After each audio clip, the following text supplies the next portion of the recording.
Minha nossa, você está tomando whey protein? Não.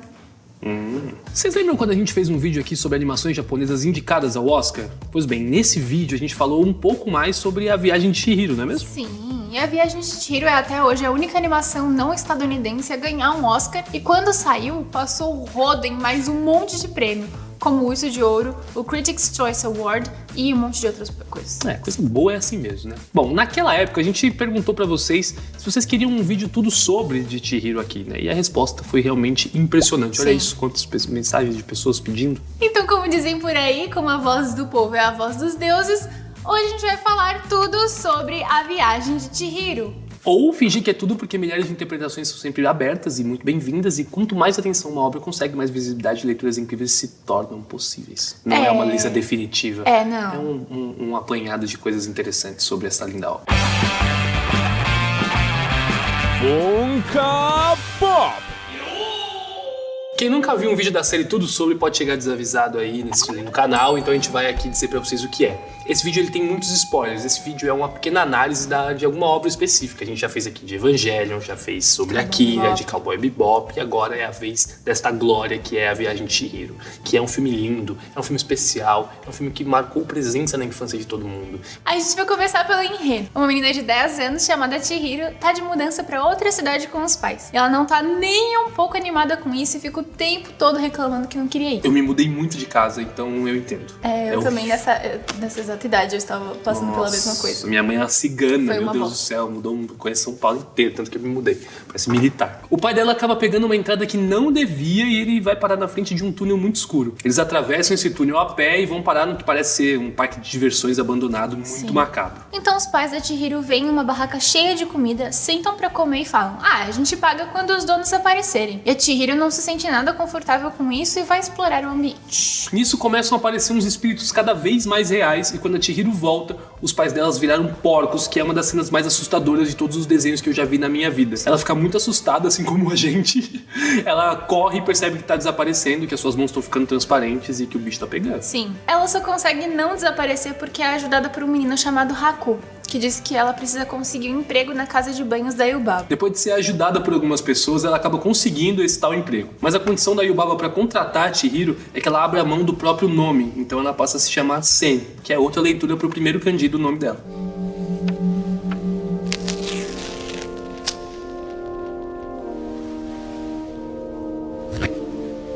今からお前の名前はセンだ。 O Haku conta pra ela que é assim que a Yubaba controla as pessoas, roubando o nome delas. Ele mesmo não pode ir embora, já que ele esqueceu o próprio nome. A Chihiro tem a sensação de que ela e o Haku já se conheceram antes, mas ela não lembra de onde. A Chihiro enfrenta muita discriminação dos outros funcionários da casa de banhos por ser e cheirar como uma humana. Só o Haku, o Kamadi e a Lin são gentis com ela, ninguém mais. Mas ela, por outro lado, é gentil com todo mundo, porque ela é uma fofa, essa menina.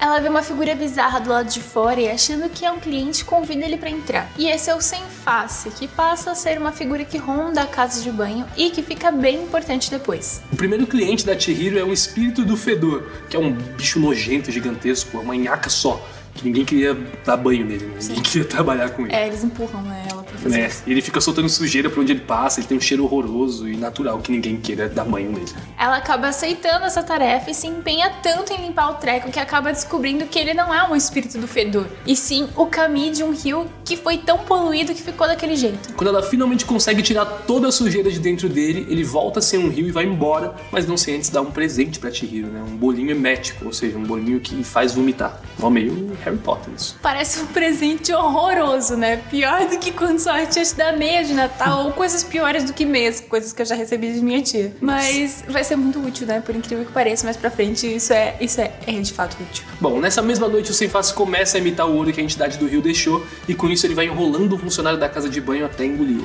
É o que o capitalismo faz. Depois disso ele fica cada vez mais doido, pedindo mais comida e mais coisas e jogando mais ouro nas pessoas que vão se desdobrando pra atender ele cada vez mais. É tipo uma versão sinistra do Sinistro Santos. Do Sinistro Santos, Silvio Não, Santos? não é uma versão mais sinistra dele, ele é mais sinistro. Eu acho o Silvio Santos mais sinistro Bem do mais sinistro. que o Sem Face. Enquanto isso, a Chihiro tava lá no quarto dela apreciando a paisagem, quando ela vê um dragão sendo atacado por uns passarinhos de papel. E de alguma forma ela reconhece o dragão como o Haku.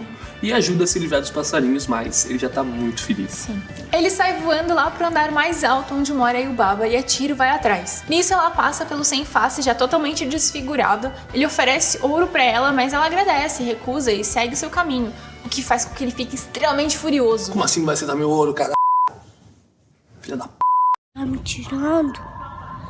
Tá me tirando? Na cobertura da casa, a Chihiro encontra o Haku ainda muito na pior. Um daqueles passarinhos de papel que acabou grudado na blusa da Chihiro se transforma na Zeniba, que é a irmã da Yubaba. A Zeniba transforma o filho e a arpia da Yubaba em um rato e um inseto e explica pra Chihiro que o Haku roubou uma coisa muito importante dela, que tinha um feitiço, e é por isso que ele tá assim. Bom, daí vira uma confusão absurda, todos eles caem dentro de um túnel que vai dar lá nas caldeiras do velhinho Kamadi, que a Chihiro conheceu lá no começo. O Haku segue muito ferido, então a Chihiro obriga ele a comer o bolinho lá do espírito do rio. E com isso ele consegue vomitar o selo mágico e uma lesma preta, que era o que tava fazendo mal pra ele, né? E a Chihiro esmaga essa lesma com um pé e decide devolver o selo pra Zeniba pra consertar as coisas. Nisso, o Kamadi entrega pra ela ingressos de trem que ele tinha guardado e diz pra ela descer no fundo do pântano pra encontrar a Zeniba. Só que antes ela precisa dar um jeito na situação do sem face, que tá totalmente descontrolado na casa de banhos e exigindo a presença da Chihiro. Ela tenta conversar com ele sem sucesso algum, então foge e dá pra ele comer o resto do bolinho do rio,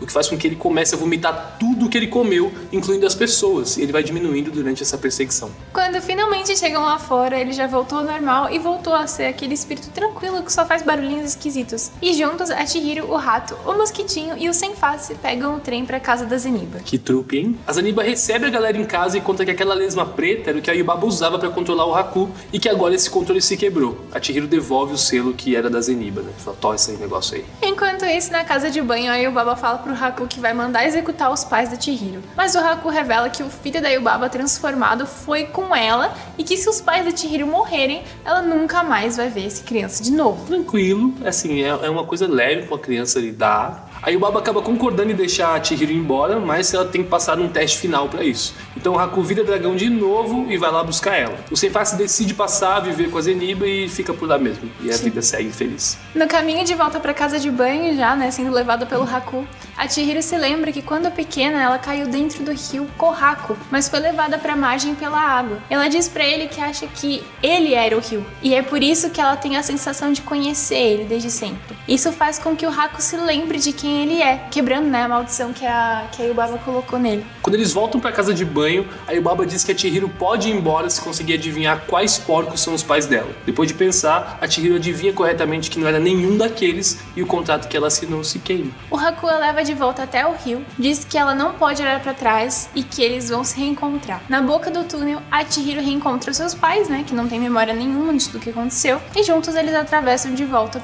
pro mundo real, né. Esse então é o fim da viagem de Chihiro. 千尋、早くしなさい。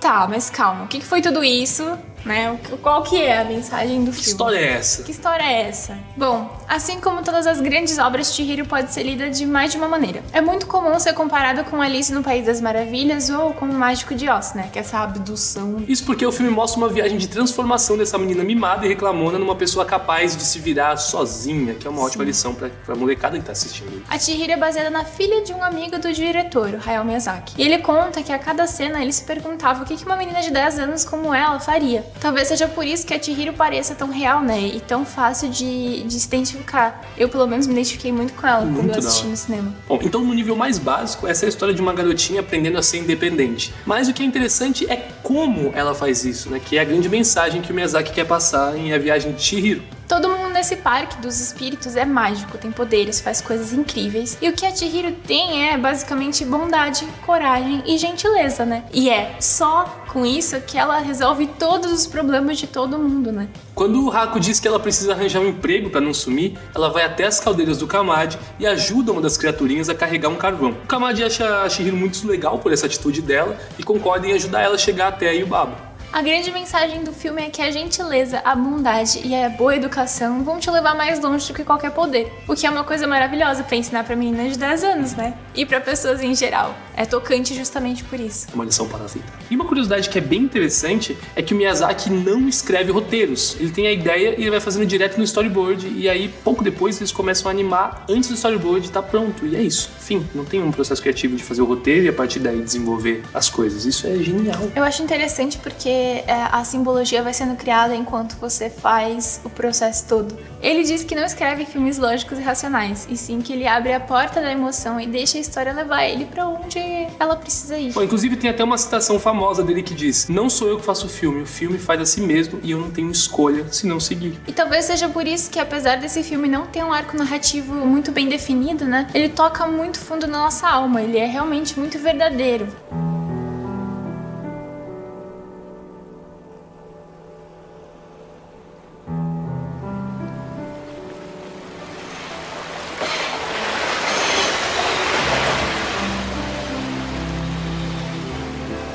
Bom, mas é óbvio que o filme não é só sobre isso, né? Tudo bem, assim, a mensagem da história pode ser essa, mas tem um monte de coisa muito esquisita aí no meio que não ficou nada explicado, né? Sim, até porque a simbologia é baseada na cultura japonesa mais tradicional, né? Com a arquitetura da era Edo e figuras mitológicas do shintoísmo, como a gente consegue ver, né? O tempo todo nas roupas, estabelecimentos, adereços e até nas formas de se relacionar. A gente já falou um pouco aqui sobre religiões dos animes e a gente mencionou um pouco do shintoísmo. Se você não viu ainda, a gente vai deixar o card aqui, você pode assistir quando você quiser. Mas o shintoísmo é um conjunto de crenças muito particular que atribui espíritos sagrados a coisas da natureza, muitas vezes coisas muito específicas. O Haku, por exemplo, é o kami, ou entidade do rio Kohaku. Não é que ele é o deus dos rios Iemanjá ou alguma coisa parecida. Ele é o deus daquele rio específico. Ou, por que não dizer, ele é o rio de certa forma, né? Inclusive, o próprio conceito da casa de banho, que é onde o filme se passa, é bem tradicional.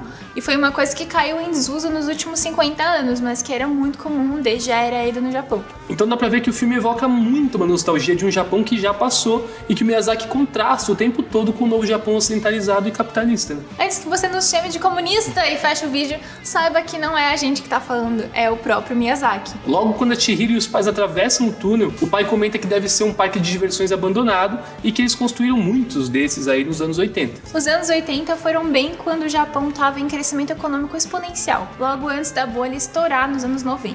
A gente também comentou sobre isso no nosso especial de Akira. Então, E de Evangelho. E também de Evangelho, que são momentos próximos, então assista. Quando eles sentam pra comer, eles até comentam que, quando aparecer o dono a gente paga e tudo mais, mas não é que eles estavam roubando a comida. Não foi esse o crime dos pais da Chihiro que fez com que eles virassem os porcos, afinal de contas. O crime foi achar que com dinheiro se resolve qualquer coisa, que eles têm dinheiro, então eles podem pegar o que eles quiserem. Eles, sem querer, pegaram a comida dos deuses e dos espíritos, e não tem dinheiro que pague isso. O próprio Miyazaki falou em entrevista que aquela cena foi feita para simbolizar a sociedade de consumo dos anos 80, que era uma sociedade cheia de excessos, que faz as pessoas, nas palavras dele, virarem porcos. Esse termo porcos, ele é muito recorrente quando a gente fala de economia e política, né? Também nessa linha crítica, quando a Yubaba muda o nome da Chihiro para Sen, essa mudança também carrega um simbolismo.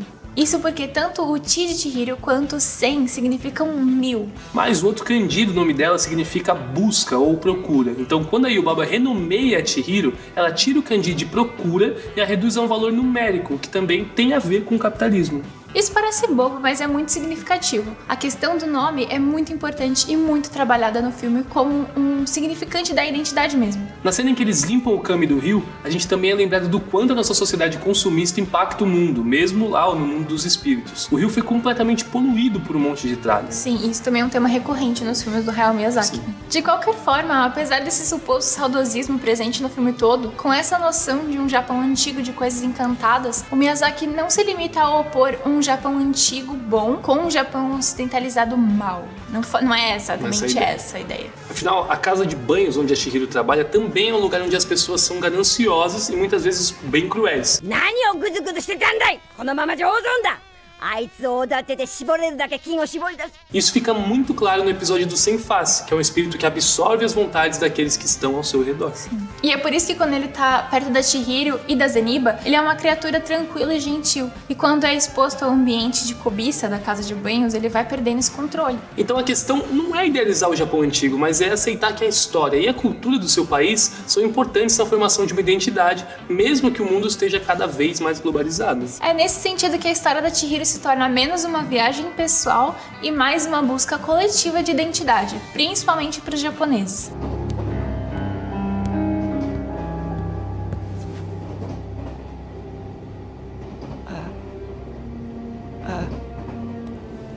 Oide. おとなしくしててね。 Existe mais uma teoria de interpretação sobre a viagem de Chihiro que a gente não acredita muito, mas a gente vai mencionar aqui porque depois vocês ficam, ai, nossa, vocês não falaram daquelas... Então a gente vai falar aqui. E essa teoria é que o filme é uma grande metáfora para o problema da prostituição infantil. Para começar, a Chihiro acaba indo trabalhar para pagar as dívidas dos pais, que é exatamente a situação que leva muitas garotas jovens à prostituição. Sim. Na casa de banhos, ela é batizada com outro nome, exatamente como as prostitutas são. Aliás, o emprego que ela recebe é chamado de Yuna, que é exatamente o nome dos atendentes de casa de banho da era Edo, que depois do horário de fechamento faziam serviços adicionais para alguns clientes. Bom, isso seria reforçado, por exemplo, pelo fato de que o Senfase fica tentando comprar ela todo tempo com presentes ou com ouro, mas nunca fica muito claro no filme o que raios ele espera da menina. Sim. Então pode até soar meio convincente, mas se você acreditar nessa teoria, o filme fica um pouco sem sentido, né? Tem muita coisa que simplesmente não se encaixa, como a Zeniba, o Haku e aquele teste final em que deixam a Chihiro ir embora, né? Bom, cada um acredita no que quiser, mas pra mim essa teoria soa um tanto quanto forçada, que nem aquelas tipo, o Ash na verdade está em coma, os Pokémon não existem e é por isso que ele não envelhece e nada disso aconteceu. Sim.